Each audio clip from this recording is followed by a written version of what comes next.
Hey folks, so we have a fun little project today. I've been inspired by all of the tours that we did in Tucson, Arizona, and wanted to do a nice Sedum Buddha bowl.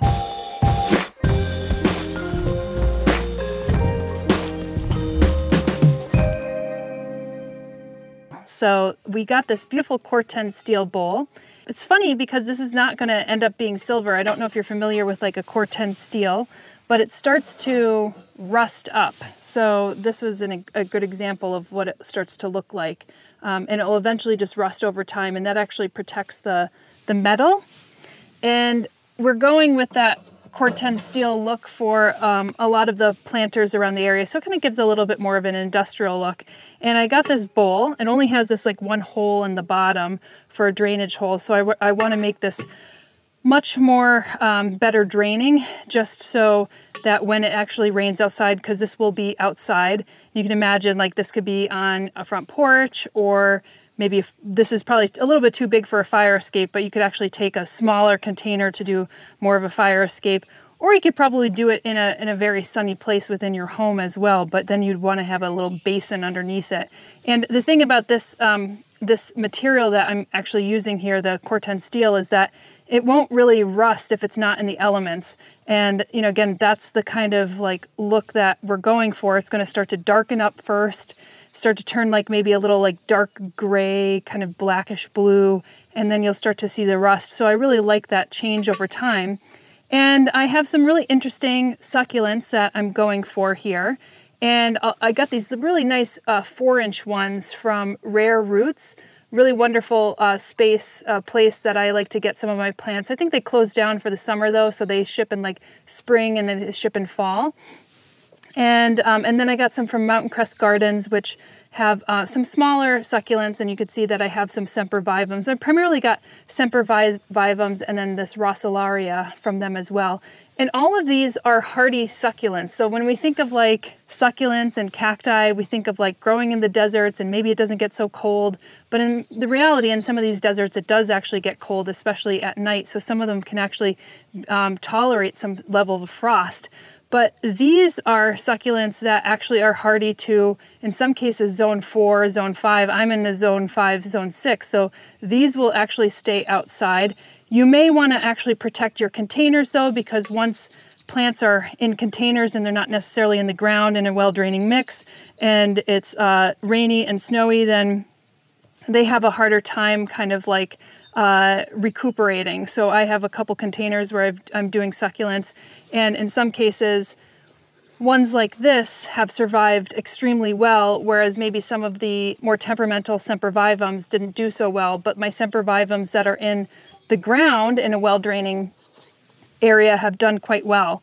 So I'm going to be using Espoma's cactus mix, but I'm also going to be mixing in a bunch of charcoal and some perlite as well. So I have perlite in a bag down here. So I have a bunch left. I had a little mouse hole that ate in there. I even have like some vermiculite, and then I have some of this bonsai mix right here. And I think I'll probably use the bonsai mix for a topper, because it comes in these small bags, and it's like, I really want to use a lot of this stuff, but it's kind of more of a precious material, so I'm probably going to use it a bit more of a topper. And I'm just going to put a lot of perlite in this so that it has this like well-draining mix. And then I have this beautiful piece of wood right here that was actually in my garden. You could get these at like the pet shops, really.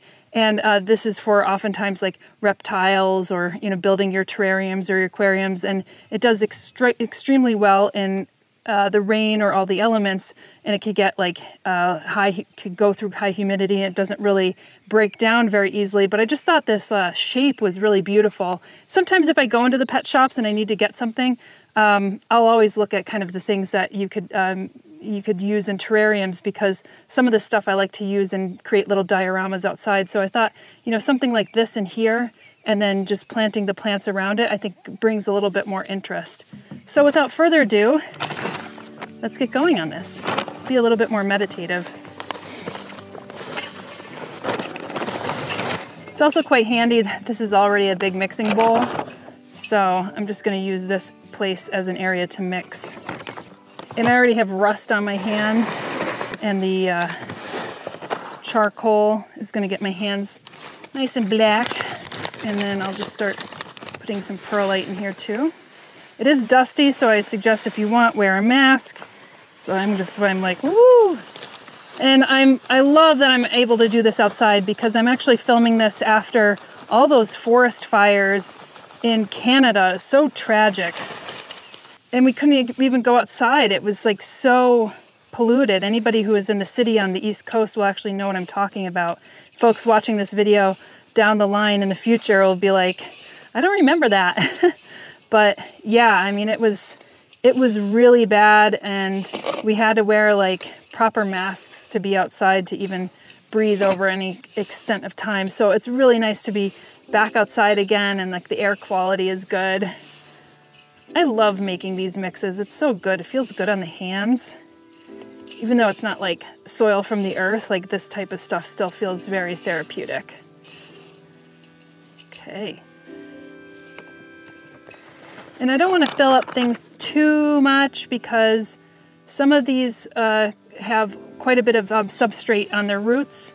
And the horticultural charcoal works obviously as a substrate that allows the soil to drain better, but also could help prevent bacterial buildup, which can attack bad bacterial buildup, which can attack some of the roots of your plants.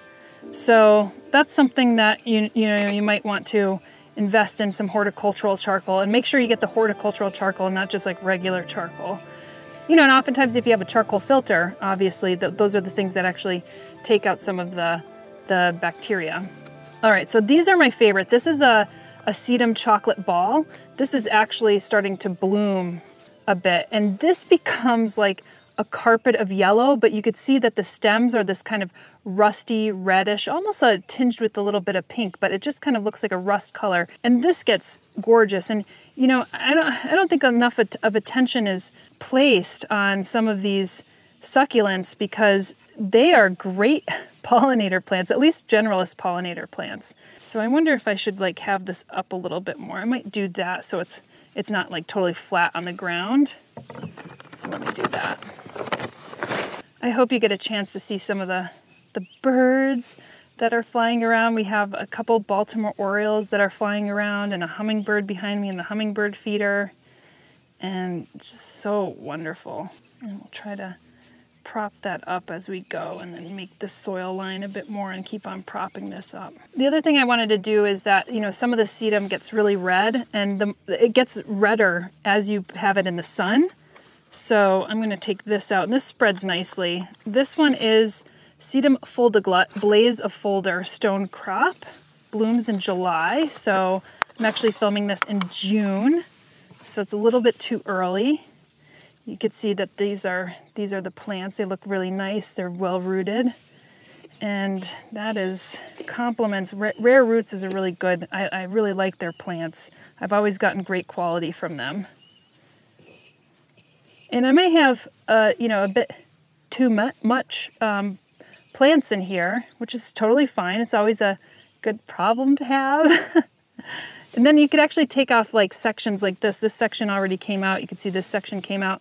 What I love about these is they root really easily. So in this little section right here, you could actually put, sempervivum or some of these that will basically take root and grow in like the cracks and crevices. And that's what they're really, they're really good for that.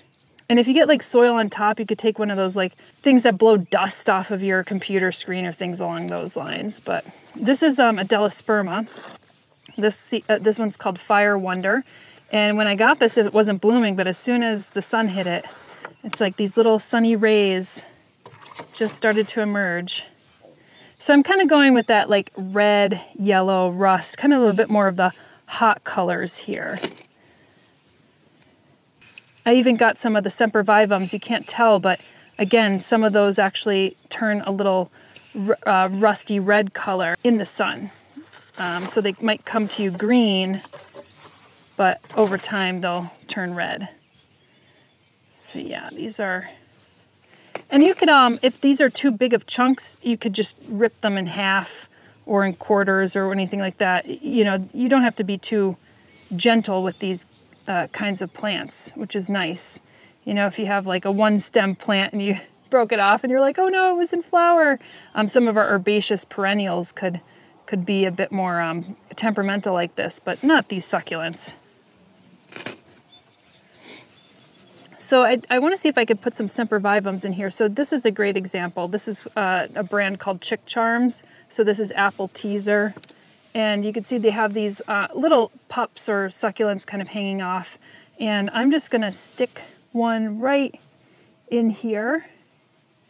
And these there's like different groupings of sempervivums. So this is like the arachnoideum group. I think these are a little less temperamental. This one is a bit softer. And so I have a whole video on like the different types of sempervivum groups. I think I did it on this channel. If not, I'll link to it. I'll have to go back. So this one is Silver Spitz, it's called, but you can already see it's getting that little red color, which is very pretty. And I'm going to plant this a little bit closer to this area of the wood so it doesn't get gobbled up by the sedum. Now I want some consistency here, so I think I'll probably do one of these here. So I'm going to have to move some of this over. This is really my favorite one, this chocolate ball. I have this planted in the garden as well, and it just forms this really nice carpet.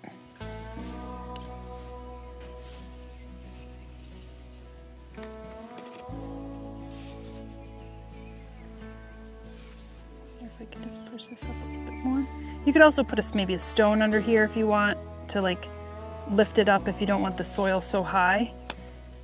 I definitely would like to use some of these. This is a different kind of sedum. This one is an unpronounceable name, Weihenstephaner Gold. And I like the look of this sedum because it has this kind of serrated edges of the leaves, but they're kind of like cartoonish, if that makes any sense. They're kind of fun and rounded.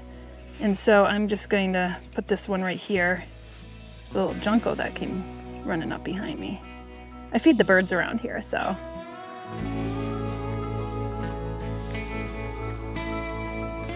You can tell this is actually a little bit of a woodier substrate for the Delosperma. Tuck that in. It's like a chiropractor. You're just like working it, working around and making sure it feels right. These are nice and big and really fill up the space. Maybe a little bit too much green there. Let's kind of go with some of this larger sempervivums that are coming off here.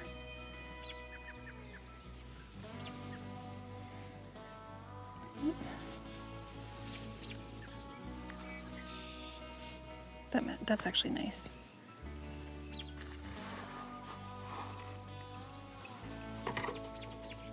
This one is Sempervivum Jade Rose. So I just want to give you all those cultivars in case these are things that are interesting to you. And you could actually search for hardy succulents. And then, you know, these are, like I said, these are some of the ones that are hardy to my zone, which is always amazing to me. I mean, we do have some native sedum, believe it or not, Sedum tornatum, and I'm actually growing that in our garden and outdoors. And that is our woodland stone crop. It's so cool. It's like kind of bright green. It maybe not be as, it's maybe not as showy as some of these other ones, but still, I think it's pretty cool. And you never know what specialist pollinator, it relies on some of those native plants. So I try to place some emphasis on that, and at least in the outdoor gardens. When you're growing indoors, it probably doesn't matter that much. Now this was an interesting one. This is a Rossularia, and I think these look like little, like, kind of like little roses. I think they're very beautiful. They have a completely different form than some of the other plants that I have. And so I'm just going to tuck those right in here. I like how the sempervivums are kind of clustering over here and then maybe not so much over here. Like that's, I actually am jiving with that a bit more. I have this, like, I mean, I could probably use, instead of grabbing it with my hands, it's like when I was a kid, I didn't really want to use the utensils and I was like grabbing fistfuls of spaghetti, shoving it in my mouth. Barbaric. Oh, I love how this kind of just puts the pups out and there's some space in between. So that's looking really good. This one's Sempervivum Ohu Om Ohu. which is a fun little name. Maybe I could take this larger one. See, I just was able to break that off and then just put that right in here. So that's another thing when you're actually, you know, at the plant shop, at the pet shop or anything like this, and you want to get one of these for the terrarium, look for ones that have little holes and crooks and crannies that you can actually grow some of these plants in. So that could bring a little bit more interest. And then I have to decide out of all of these which one I'm going to go with. So we have this, it's almost too much green. Then we have this, ooh, I like that. We have every possible imaginable section here. No, it's too much, I like this one. And then we'll see if we could actually fit some of the arachnoideums. And anything that I don't plant in here, because they're cold hardy, I can actually get these in the garden, which is fun. So I always like to get a little bit more than I need so they have more to play with, more to choose from. And, you know, these will change over time. They'll get too big. They'll get, you know, maybe not exactly as cute as like what they had been when you first started. So you may want to actually, you know, cut some of these back or take some of the pups off or, you know, do a refresh at some point. So they're not meant to stay in stasis. You know, they're going to grow, they're going to change, they're going to shift, and you might want to do a little refresh, and you might want to take some out and give them away or put them up in your garden or do a cutback, compost them, like all sorts of things. Sempervivum Mona Lisa, that's pretty. So let's just get that one in there. I also like the color of this stone. So it's kind of like this clay shale, and it's got this terracotta color with this kind of grayish brown, grayish kind of color, which is really pretty. It's kind of like this warm gray. So I'm just gonna get this. I have this really thin, you know, trowel, so I could get into some of these crevice areas. Makes it a little bit easier to apply. I'll turn this around so you can see a little more of what this looks like. It's gonna be pretty heavy. It's a lot of soil. Okay, we're gonna water this in. I mean, this is looking pretty dope. I really love this. You could also take like if you have like a hose on the ready and just like hose this in. Actually, I wanted to get one of my larger watering cans, but I realized it actually had started to rust out, and I need to fix it with some kind of like high-powered glue. I'm not gonna be too worried if like the water sits on the leaves for a little bit, because now I have tons of airflow. If you're creating something like this and you're using it in your house and there's not like a lot of airflow and you don't have your windows opened or anything like that, then I would be a bit more mindful of like how you're actually watering this. The airflow and the sun out here, the power of the sun out here is really just going to dry this up really quickly. And of course, like these go through rainstorms and everything along those lines. We actually have more rain on the docket for this week in the weather. You know, you could do this like in a concrete planter or anything along those lines. I mean, I just chose to do this route because it's more of the style that we're going to go for in this area. But like I said, you could easily do one of these for the inside of your house. I'm just gonna bring in a bit more of this. But there you go, there you have it. I'll see if I could tip it up a little bit. It looks super cool. It's like a little diorama, little Buddha bowl, like I said, a Buddha bowl filled with succulents. And cold hardy succulents at that. All right, that's it. I didn't even make that much of a mess. And I have plants left over. Stay tuned on Plant One On Me for more botanical tours, talks, and how-tos. And if you're looking to further your knowledge on the plant kingdom, then have a look at our various online courses from Troubleshoot Your Houseplants to the Houseplant Masterclass. Additionally, we have a second channel we started last year called Flock Finger Lakes, where we cover more on outdoor gardening, habitat restoration, agroforestry, and even more. So check that out if that interests you. Otherwise, we'll see you in the next episode.